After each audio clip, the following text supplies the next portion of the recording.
Pasca meningkatnya pasien COVID-19 di Kota Lubuk Linggau, masyarakat tetap dihimbau mematuhi protokol kesehatan COVID-19.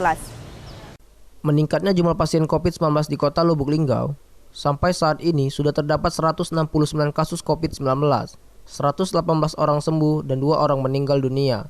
Sisanya masih dalam proses perawatan. Kepala Dinas Kesehatan Kota Lubuk Linggau, Cikwi, menyatakan soal meningkatnya pasien COVID-19, maka masyarakat diminta untuk selalu mentaati protokol kesehatan COVID-19 sesuai aturan dari pemerintah yang ada. Cikwi menghimbau, walaupun kita bekerja, tetap menjaga jarak, mencuci tangan, memakai masker, dan hindari kerumunan.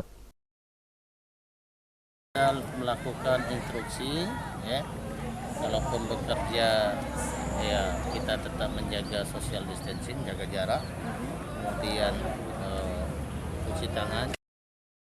Irfan Erza, Silampari TV melaporkan.